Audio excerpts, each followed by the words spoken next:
پاکستان 30 ایرانی شہریوں کی وطن واپسی میں سہولت فراہم کر رہا ہے۔ سماجی رابطے کی ویب سائٹ پر پیغام میں نائب وزیر اعظم اور وزیر خارجہ اسحاق ڈار نے کہا کہ ان 30 ایرانی شہریوں میں 8 ماہی گیر شامل ہیں جنہیں برطانوی جہاز نے سمندر میں ریسکیو کیا تھا۔ دیگر 22 ایرانی عملے کے اراکین امریکی حکام کی جانب سے روکے گئے جہاز پر سوار تھے۔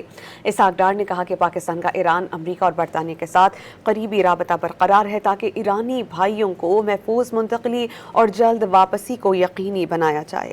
پاکستان 30 ایرانی شہریوں کی وطن واپسی میں سہولت فراہم کر رہا ہے۔ سماجی رابطے کی ویب سائٹ پر پیغام میں نائب وزیر اعظم اور وزیر خارجہ اسحاق ڈار نے کہا کہ ان 30 ایرانی شہریوں میں 8 ماہی گیر شامل ہیں جنہیں برطانوی جہاز نے سمندر میں ریسکیو کیا تھا۔ دیگر 22 ایرانی عملے کے اراکین امریکی حکام کی جانب سے روکے گئے جہاز پر سوار تھے۔ اسحاق ڈار نے کہا کہ پاکستان کا ایران، امریکہ اور برطانیہ کے ساتھ قریبی رابطہ برقرار ہے تاکہ ایرانی بھائیوں کو محفوظ منتقلی اور جلد واپسی کو یقینی بنایا جائے۔ پاکستان 30 ایرانی شہریوں کی وطن واپسی میں سہولت فراہم کر رہا ہے۔ سماجی رابطے کی ویب سائٹ پر پیغام میں نائب وزیر اعظم اور وزیر خارجہ اسحاق ڈار نے کہا کہ ان 30 ایرانی شہریوں میں 8 ماہی گیر شامل ہیں جنہیں برطانوی جہاز نے سمندر میں ریسکیو کیا تھا۔ دیگر 22 ایرانی عملے کے اراکین امریکی حکام کی جانب سے روکے گئے جہاز پر سوار تھے۔